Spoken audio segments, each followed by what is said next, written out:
Right, well, we had a very positive opening from Kim, and she's not out of sync with what's happening in Europe and America. We had our conference, the equivalent to this, in London 2 months ago, and it was very clear that real confidence is returning to the media owners who have got at least part way down their transformation path. And people were starting to talk about growth and where new revenue would come from. It wasn't just addressable or even audience-based buying. They were talking about going after small, medium businesses and also performance marketing budgets. So I think when you start talking about things like that, you know that the confidence is back. Linda Iaccarino from NBCU, their head of advertising and partnerships, she sort of summed up her confidence, at least, saying that TV has the magic and the maths now, and that's an unbeatable combination, meaning that obviously it's becoming increasingly data-driven, and you've still got all this great content, which is a massive differentiator. So I think talking about growth today and where we add new value from TV is a really good time to do that and to be confident. So what I'd like is for all of our panellists to introduce themselves in turn, and then they're also going to answer our first question, was really what is the impact that VOZ will have in the Australian marketplace. So if we begin with you, Mim. I shouldn't have sat here. I'm in the hot seat. You're going to make me go first all the time. I'm Mim Haysom. I'm CMO at Suncorp Group. So my remit includes all of the brand and marketing for Suncorp Bank and also our 9 insurance brands, which includes Suncorp, but also AMI, GIO, APS Shannons and a few others as well. I think it's been already really interesting discussion this morning. I think the impact of VOZ, there's a lot of opportunity for us, and from a client perspective, and on this panel I bring the client perspective, I think the opportunities are around greater transparency and metrics for agencies and clients, and Kim touched on that when she talked about the dashboard and things like that this morning. Beyond the transparency, I think also the ability to do far more sophisticated targeting that is beyond just, the traditional demographic targeting, and also the ability to improve sophistication around how we plan. So not just multi-screen planning, but multi-screen buying as well. But as with all things that are new, there's always a flip side. So I think the flip side is also the potential damage to free-to-air TV audiences, or the erosion of that, which was also touched on this morning, because that is where, from a mass brand advertiser perspective, that is where we get our reach and scale at the moment. So potential erosion of that. The other potential challenge is around, I would probably say, from a streaming perspective, ad load and inventory availability, because when you're looking at streaming as a platform, there's a lot less minutage. And so with a lot less availability of inventory, what will that do to price and therefore the overall cost effectiveness from an advertiser perspective? Okay, thank you. And Kristiaan? Good morning, my name's Kristiaan Kroon. I'm the Chief Investment Officer for Omnicom Australia. My role is to work with media owners, tech providers, data providers to help our 3 agencies, OMD, PhD and Hearts and Science, build better products for clients, like Mim. I'd agree with everything Mim said. I think for VOZ, it's taken them an awful long time to build VOZ because it's very complex. We still don't actually have VOZ. Kim gave us the steak knife sale, but it's yet to be in our hands and usable. Even with the measurement coming forward, how we trade will have to change. There's real complexity of going, I'm going to buy some peak TV, but I want to match it with catch-up TV. They're bought differently, we think about them differently. Even if we've got single reach and frequency, I think it is going to take us quite a long time as an industry to digest what VOZ can really do for us. I think the increased panel's great. I think that kind of spine of a single audience view is fantastic. What I'm really interested in is what the catch-up TV information brings. So OzTam receives all the information back from catch-up TV in terms of viewing. That gives real scale, and then you start to build on third-party data sets, as again was mentioned today. Fantastic, but wow, it's kind of, the complexity is going to be a really big piece of what happens in the next 12 months. Okay. And Nicola? Nicola Lewis, Chief Investment Officer for GroupM. I do the same as him, but in a different agency group. So, yeah, look, VOZ is super exciting. We were obviously here last year talking about VOZ and building of the sort of synthetic database. I agree with Kristiaan. For me, sat in the agency world, it's about taking a data set that we will get our hands on relatively soon, I'm assured by Doug, who I met with last week. But how do we actually activate against that data set?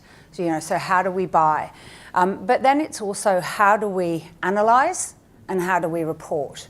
Okay, because there's actually, a chain beyond simply planning, and for me, that's where the richness is going to become in VOS is expanding it into that kind of analysis and measurement space.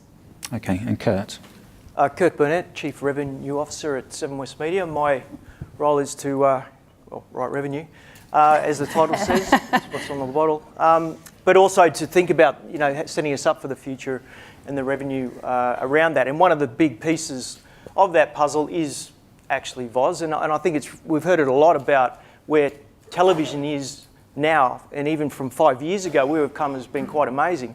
But everybody is very clear. When I say everybody, I mean 7, 9, 10 and Foxtel MCN. We're clear on where we need to go for the future of television, which is to get our content out everywhere, great content everywhere on all screens. You've seen that a lot this morning. You'll keep hearing about that. But there are pieces on the road to that journey. VPN was launched today, I believe. Is now been reported on demographic of our across device, and VOS is the next piece of that comes. And what that's going to allow us to do is to combine a total reach story, first time in the world, I might add, a total reach story of where our content goes across screens. So it'll allow us a dedupe view.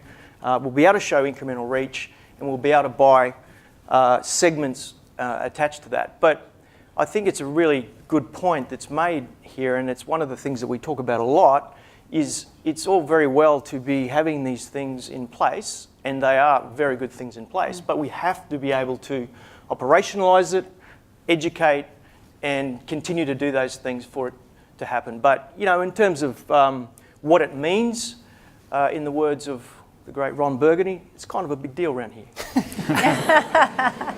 Okay. Thanks, Kurt. Okay. Okay, Michael, give us your view. So, Michael Stephenson, I'm the Chief Sales Officer at Nine. Obviously, in a very different business today than we were on December the 9th last year. So, representing television, video on demand, SVOD, as well as AVOD. Digital assets, obviously, our publishing assets, and our relationship with, obviously, radio and domain. So, very broad suite of assets. So I kind of think of myself as being in all parts of the marketing funnel. When I think specifically around Virtual Oz, I fundamentally believe that Virtual Oz is the most significant change and development in television since we went from black and white to colour. And that's a big call, but I believe that to be true. The ability to be able to measure the consumption of our content wherever it's consumed, whether that's inside the home or outside of the home, whether that's on a television on a wall, it's on a mobile device, a desktop or a tablet, is the way of the future. And that's not coming, it's here. The ability to be able to measure cross-media reach and frequency is not far off, and the ability to be able to buy our audiences across all of those channels or distribution platforms against either a demographic or an audience segment is an unbelievable achievement for us here in Australia. And we are the first country in the world, to Kurt's point, to have this as an asset, and I'm incredibly proud to be a part of that because we're leading the way. To Mim's point, we have plenty of available inventory, so I can speak to you after about that. Streaming, Stephen. You have to go through me first. Do you now? That's why I'm in this. Which is an excellent segue to Kristiaan's point. I don't think it's complicated. I think we can overcomplicate it. At the end of the day, we've got audiences that are consuming our content, whether that's 7, 9, 10s or Foxtel's content across multiple devices. You can measure it, you can buy it, you've got to start doing it. So just from a broadcaster point of view, once you've done this wonderful collaboration and you've sort of shared audience segments and they're commonly described, where do you differentiate in future? Is it just on the content and the sort of places that you can buy an audience? Yeah, I mean, at the end of the day, and I think Paul mentioned it earlier on, like we have all evolved into content, data and technology companies, and we've gone there at a rapid pace. We all have complex and unique data assets to allow you to deliver an addressable campaign in the middle of the marketing funnel, if you like. We've all invested in technology on the sales side, and we're all at different stages of our development there. But at the very, very core of what we do, we're content companies. And that means that we are not Facebook, we are not Google, I don't want to be, we don't need to be, because we offer something that is very, very different. There's this unique emotional experience that you have when you advertise on television, because you're in amongst locally produced Australian content that people are talking about. And whether that's I'm a Celebrity or it's MKR or you're talking about Ines Bronson, Sam and Lizzie in Married at First Sight, people are talking about this stuff, and that's good for brands. So is this the TV as a platform that Kim mentioned at the start? We've heard that phrase a lot.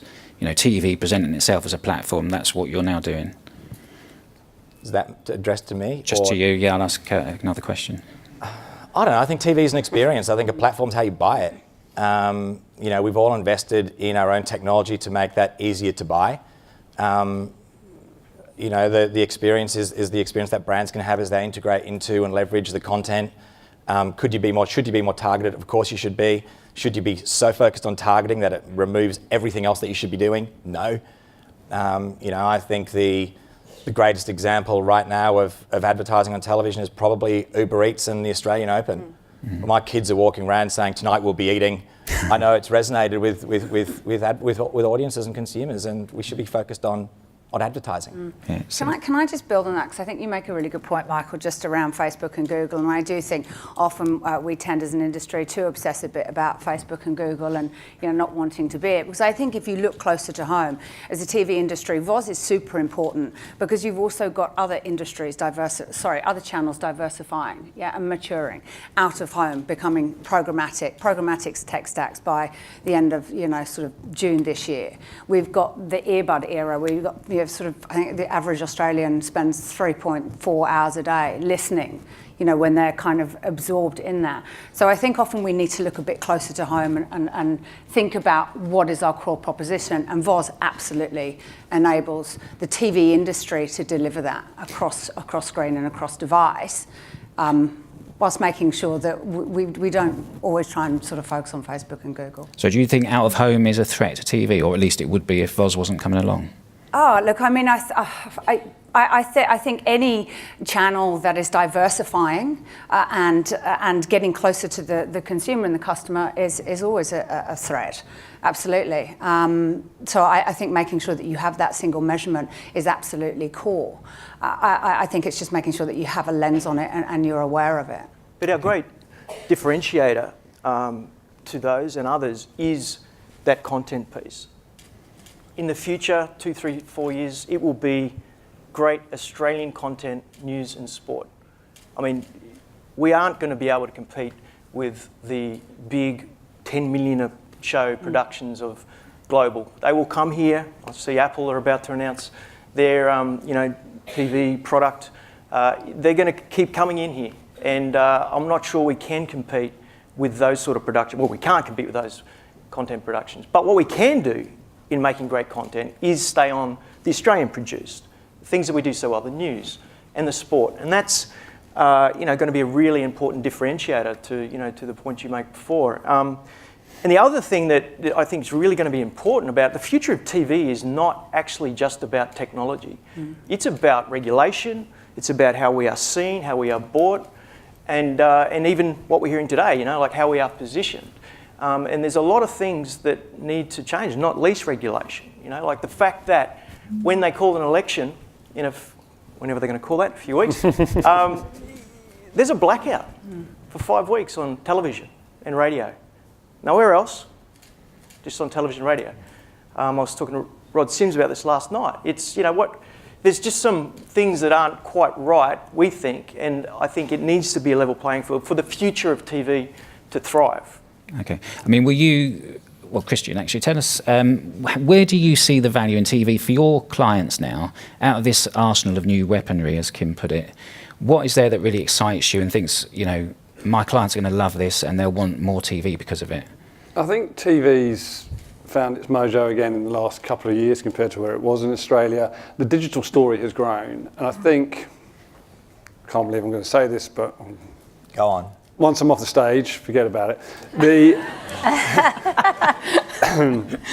deserve credit, right? Australian TV networks deserve a lot of credit.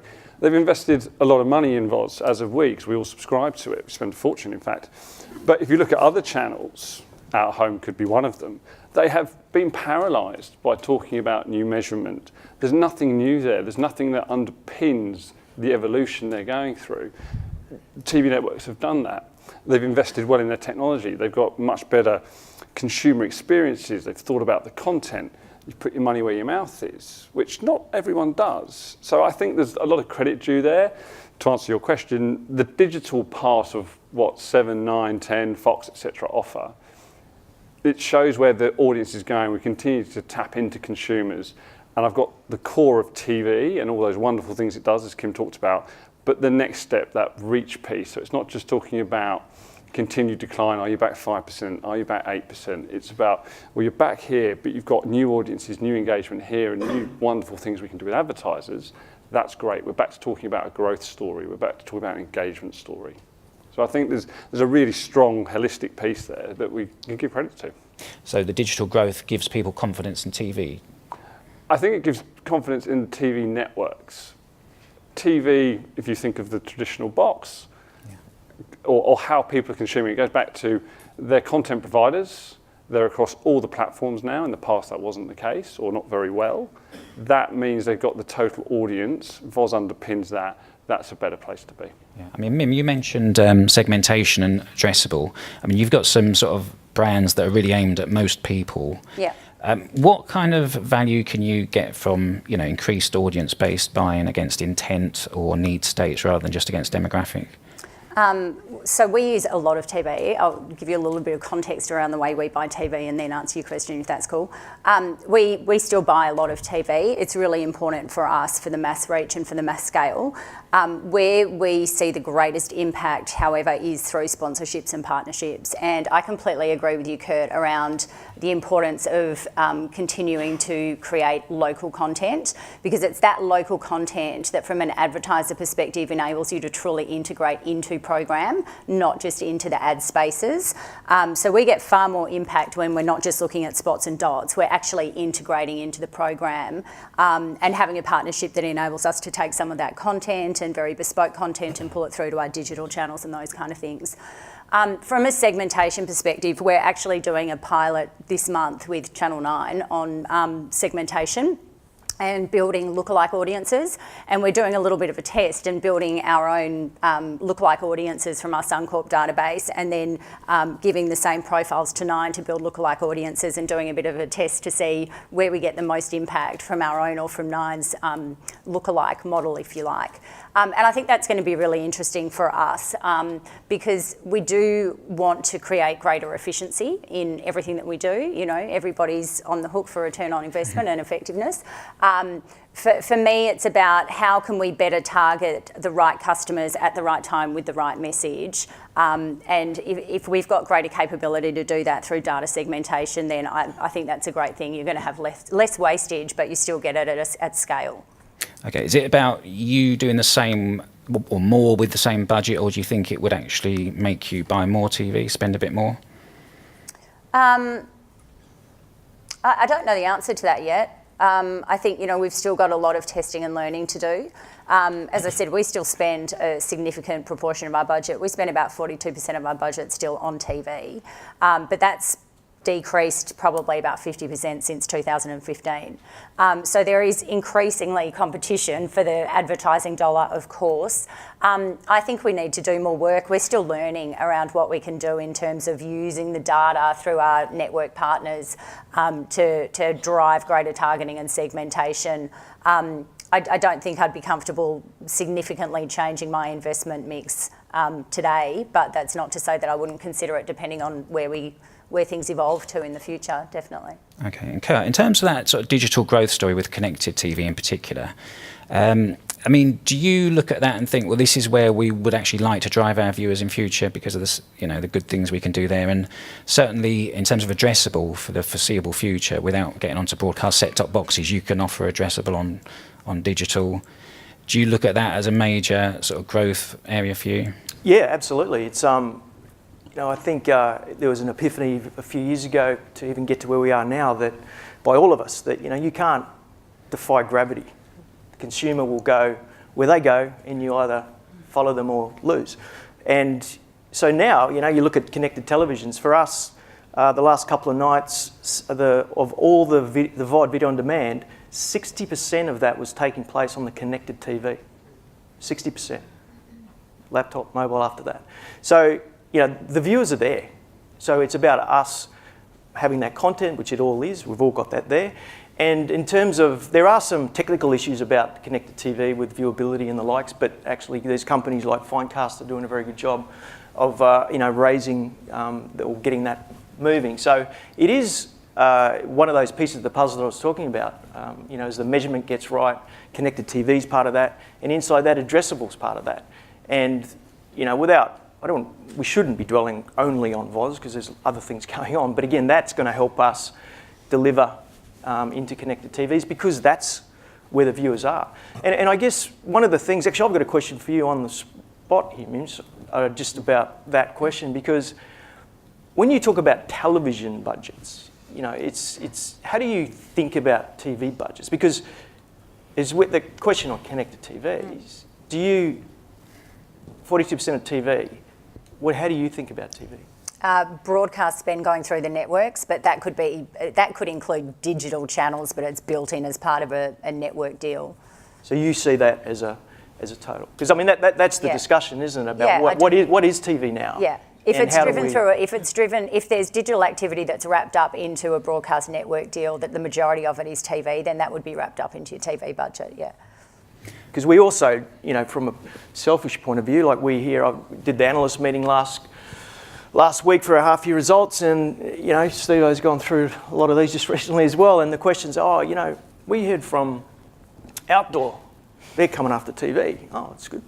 Facebook, everyone's telling them that they're coming after TV as the place to go. And I think for us, and this is a very inward-looking thing, but how do we not only talk about TV as broadcast and digital, but how do we then get into the budgets that aren't just television budgets, that are digital budgets? And I think we're starting to earn the right to get into those. And as we think to, very senior and very good marketers like yourself who think like this, how do we keep that conversation going? How do we validate our place in that? And how do we get, these guys to think about that? That's probably one of the, big challenges that we have. Okay, and Nicola, from a connected TV point of view, again, Guy mentioned that more sort of streaming apps will introduce advertising.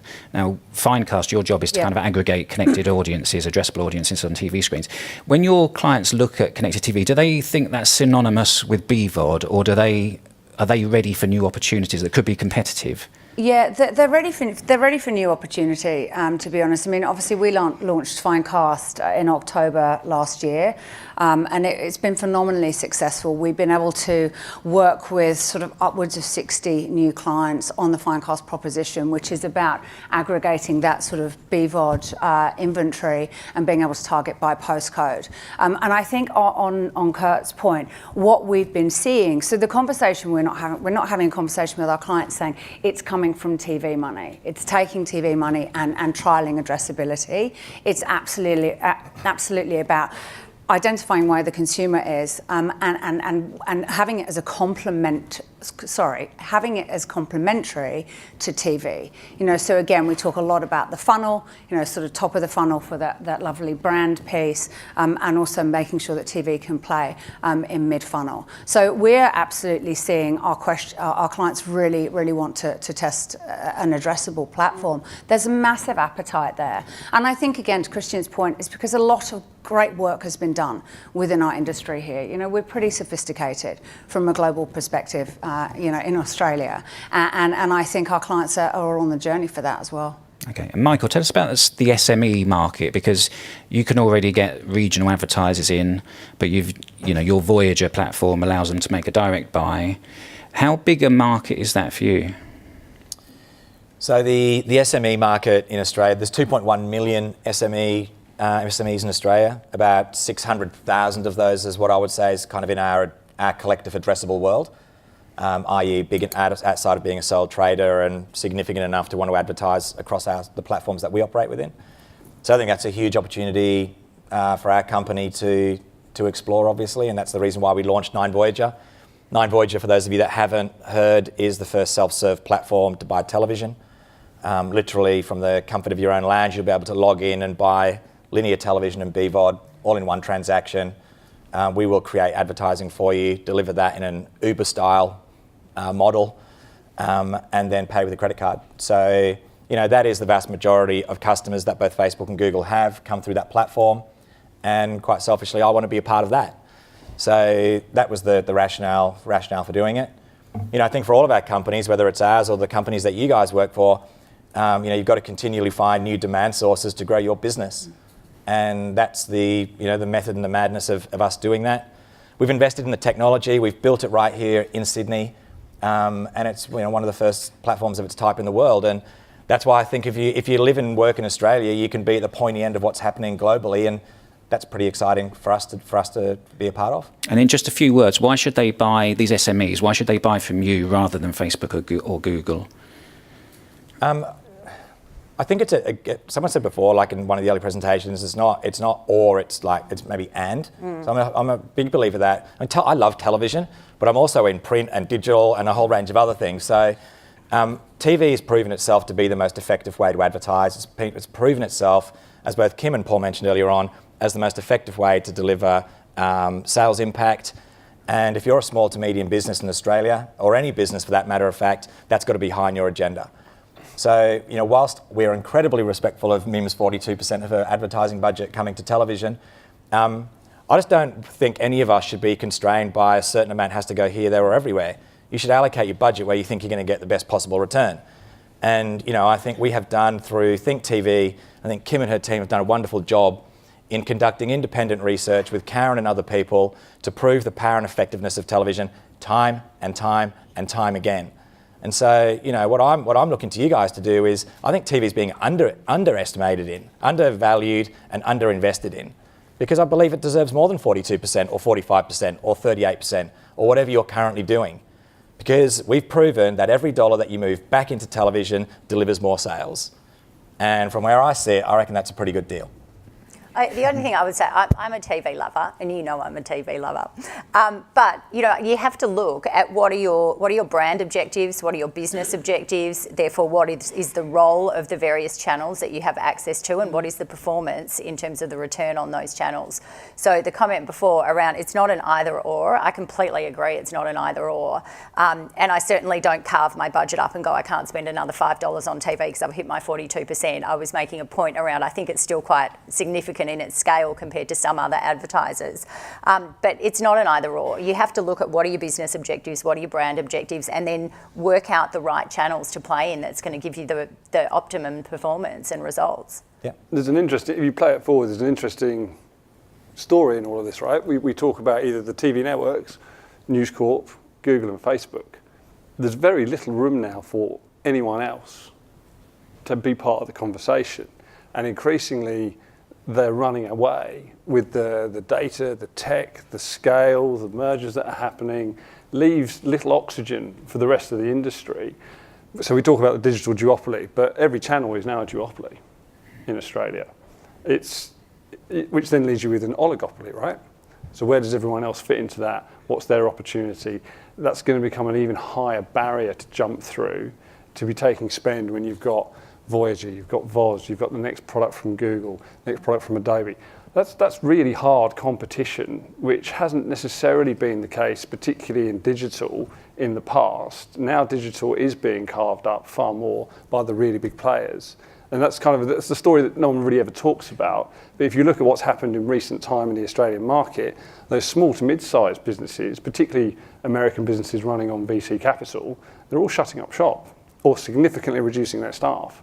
Australia is proving too hard, so they're stepping back in some cases. In other cases, not so much. But. So this question about whether Australia has the sort of the stomach for the fight and the pocket for the fight. I know you think the question should be the other way around, don't you? Whether the digital, or at least the smaller digital players, have what it takes to stay in Australia. Yeah, you've got the really big ones. So Netflix, fantastic, Google, Facebook.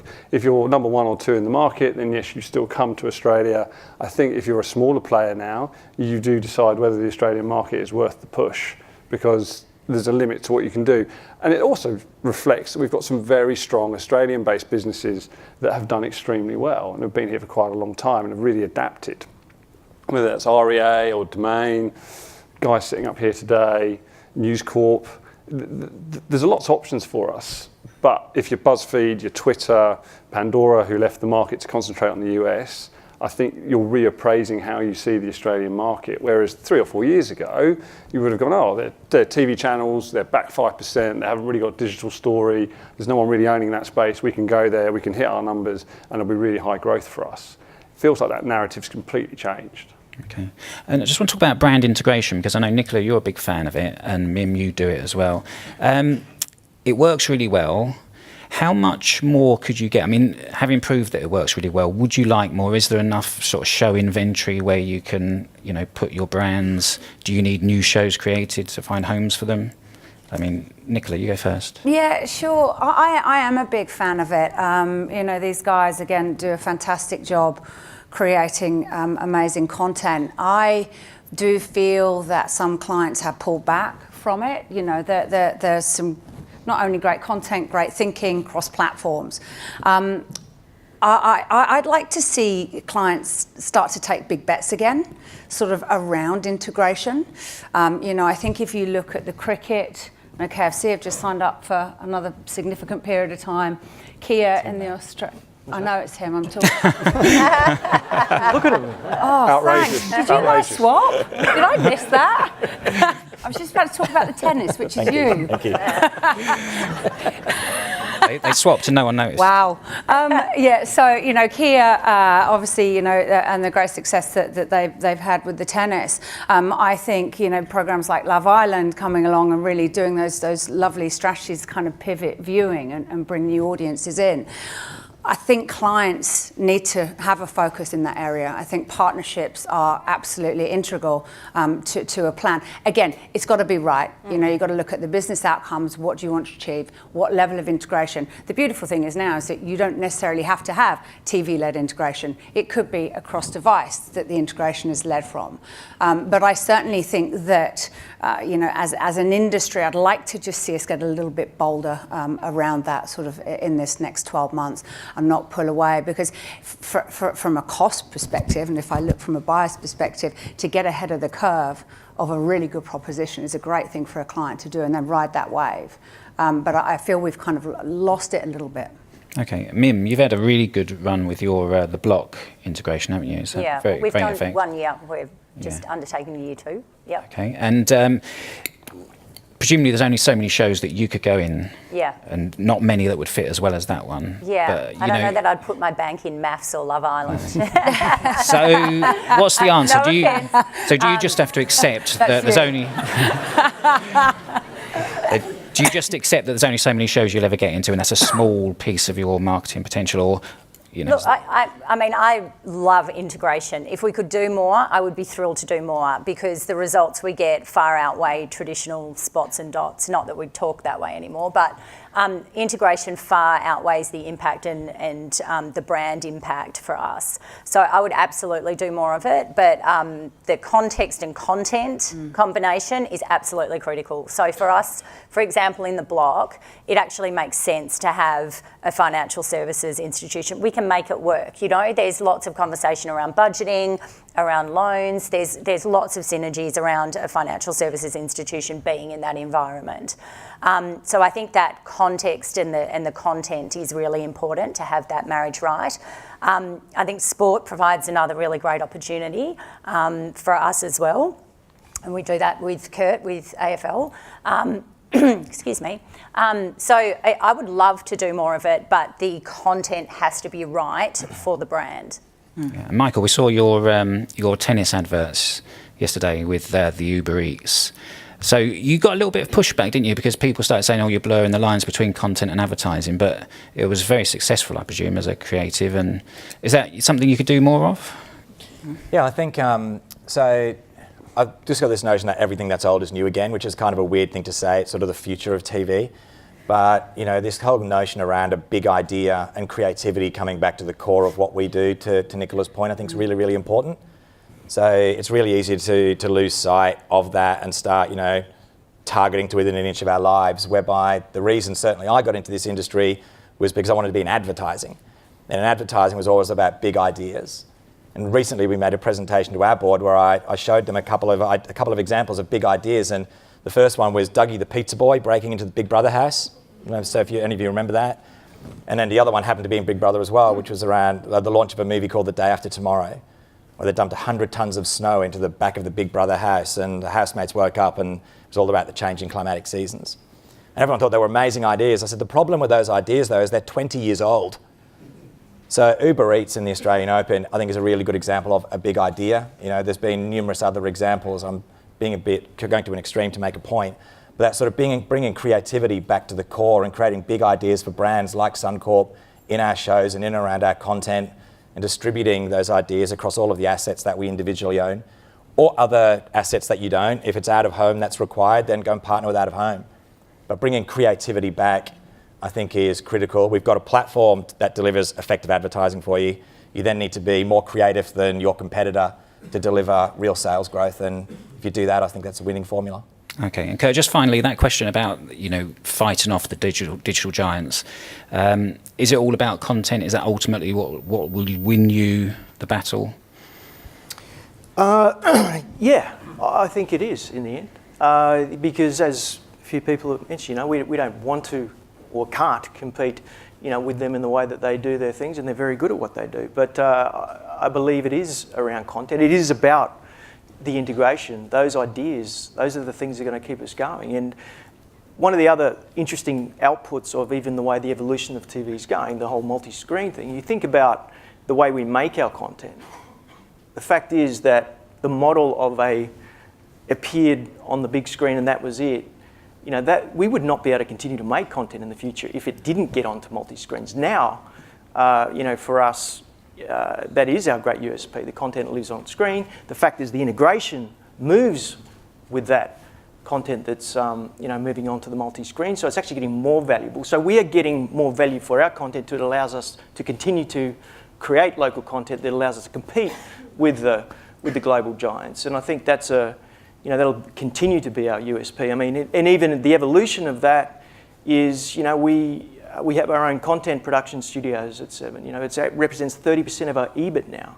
We make content for Netflix. We make content for other global giants. So there's another, you know, string to the bow around that. And, you know, an interesting example is, talking about the integration, is we made Zumbo for Netflix, the show that was here a couple of years ago. I don't know if anyone remembers it. It didn't work particularly well on broadcast, but it was taken up on Netflix. Now, there was Zumbo. You go home, search it on Netflix, you'll see it. There was Zumbo. Integrated inside Zumbo was Arnott's and Woolworths. Now, Woolworths less relevant around the world, but Arnott's, that brand is travelling in 190 countries around the world. Integration, that's, you know, what does that mean in the future of television and integration? I'm not saying that is the silver bullet, but it just becomes a different way of not just competing with those global giants, but working with them in that respect. So I think it's a really interesting time in phase. You know, like I think we're at the eye of the storm in what was the equivalent of the Industrial Revolution in video. You know, we're right in the middle of it. It's a very exciting time, and the only thing I'll say about that was, you know, everyone knows the outcome of the Industrial Revolution, and there were some very big losers and some big winners as well. And I know that, you know, even the plans you're going to hear from today and what we've been talking about, you know, we don't plan on being on the losing side of that. So, you know, I think the relationships are going to change, and the competitive nature is going to change as well over the years. Okay, now I've got one last question for the panel, but is there any audience questions at this point? Just put your hand up if there are. We've got mics that are roaming. We've got 10 minutes left of this panel. Okay, well, I'll come back to you at the end then. So the last question for all of you, and I'd like each of you to answer this one, is what are the capabilities that TV needs to deliver within the next 2 years that will make clients and agencies love the medium, not just like it, but love it? So let's just do it in order again. So Mim, you go first. I think what we touched on before around delivering great content with amazing cross-platform integration opportunities, continuing to build on that data and targeting capability, continue to build on transparency and metrics from a client perspective, really important. Brand safety hasn't come up much today. I'm surprised it didn't come up when you were talking about Facebook and Google, making sure that it remains a really brand safe environment. And I think guaranteed and consistent delivery of audiences. Okay. Kristiaan? Wow, Mim covered a lot, didn't she? Top 5, sorry. Yeah, it gets I harder. was You thinking can top repeat if you want to. I'll take one specific one. I think if we look at audiences, we look at how we're audited and what we've delivered for clients. I think there's a huge amount of complexity that needs to be dealt with there in terms of how we plan, then how it's measured post that. That VOS is wonderful. There's still some really fundamental things in OzTam and TV trading that need to be dealt with. So it's a wonderful future we're all looking to. But I think that core business, that 80% of where all the money is going, or more like 90, that still needs to be focused on and fixed if we're going to have this wonderful, rainbows and unicorn future with the TV networks. Okay, Nicola. Yeah, look, I again, back to the point about creativity and ideation. It's so important to our business. It's the core of our business. It's what we do, and it's what pretty much we all love. So I think making sure that we can still draw out those ideas. The networks have, as I said earlier, great teams around them, really good thinking. So harnessing that, I think, is in the interest of us as an industry. Then on a slightly less sort of fun side is to Kristiaan's point. I think if I think about the people in our agencies and within the group, they want to be able to plan and buy with ease. It's got to be a sexy process. It's such a big part of their working day, and we want to make it easier for them. We want to release them so that they can have more time thinking and ideating and creating. Again, that's what our industry is about. So I think, for me, this sort of single programmatic solution for all broadcasters, and I know Michael and I had a bit of a conversation about it last week, how do we make planning, buying, optimizing, measuring, and reporting, because we always have to report back, easy in a single platform with all broadcasters? Okay. Question mark. Right, so Kurt, time to deliver. My first one's kind of boring, but pretty damn important, and that is that proof that it works. We've seen, and we hear a lot of great research that's going on. We need to continue to do that, and it's about ROI and attribution, but it's not last click activity either. We're talking about brand building, and it's not there. No one has that. It's the combination, retribution, I think. It's a combination of those things needs to be really important. So there's a lot of mistruths out there. So get the facts out, prove that TV works, and to Steve's point, we're all realists. There's going to be other channels, and whoever can show fact-based information that it works is going to win in the future. I think that's a real key point. Okay, Michael. So I've sort of kind of touched on this point a few times tonight, but I don't think there's ever been a better time to be in advertising. I don't reckon there's ever been a better time to be in television, and I don't reckon there's ever been a better time to be in those things right here in Australia right now. So the stuff that you're going to hear from Doug about today in terms of virtual Oz and VPN measurement and the ability to buy audiences or demographics across all of our assets in real time and to deliver the most effective advertising for you, I think is not a unicorn that we're thinking about. It's like it's here. It's arrived. And yes, over the course of this year, things will gradually unfold in terms of virtual Oz and other things, but like it's here, it's imminent. And for that to happen, and for that to be real, and for that to really add value to you guys and the brands that you look after and therefore sell stuff, you've got to engage with it. And I really fear that some of the old-fashioned metrics that we've always bought and sold television on kind of are still sort of hanging around. Like we're in the future and sort of, first in break or peak and off-peak splits and all of these sort of things that kind of have been around forever, those models have got to change. The fact that right now you can buy video on demand and linear television in the platform that we have at Nine, but the reticence that we're getting from the marketplace because we don't know how to buy it, we're not quite sure how to think about it. And these are not criticisms, they're just points, they're just real. You can't audit, Ubiquity can't measure it, they can't audit it, therefore I can't buy it. It's like, wow, the audience is doing that. You've got to go there. If you're a brand, you've got to be there. And so, the thing that sort of keeps me up at night is not the fact that this industry in Australia and all of us in our collective businesses are moving at rapid pace. We are. Actually, maybe too quick, because the old-fashioned models and methods of buying this stuff haven't changed for 60 years. And they've got to change, and we need you guys to change with us.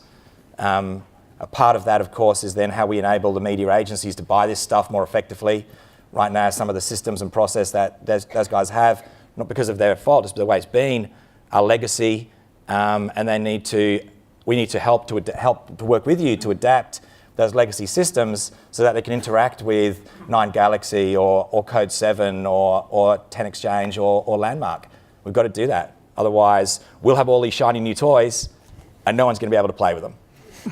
Can I just add one more thing too, just building on that, and this is for all of us here, is this idea of, because we can create all these different, metrics and content, all the rest of it, as much as we like. At the end of the day, the consumer decides. And advertise, I've just got this view, we've got this view, advertising as a service. So how do we not make ads an interruption? How do we make them something that somebody might actually get value out of? And I think the future of advertising is a lot about that. We have this, ability to do addressable now. Like, it's here, we can do it. But how do we get right down to the point where a consumer is watching our great content, whatever platform they're watching it on, but served to them is the ads that they want to see. Consumers don't hate ads. They just hate bad advertising. You look at the Super Bowl, or you look at the relevancy of what people get fed. If I'm going to go skiing next season and I get served ads on that particular subject matter, I'm going to lean in. I'm going to actually see that as a service. I think it's a great opportunity. We've now got all the technological bits in place, and if we can get that, advertising as a service, imagine that. That would be something. Okay, well, that's a nice point to finish on. And just as we've been talking about creativity, I should just point out, yesterday we hosted an event here called Future of Brands, and there was a great creative session where we looked at some of the best and even the worst adverts of recent times, and had some media agencies sort of pick them apart, what worked and what didn't. And I would encourage you to check that event out next year. But so I'd like to thank our panellists. We're back at 11:30. We're going to have a coffee break in a minute, but please give a big hand to our panellists. Thank you very much.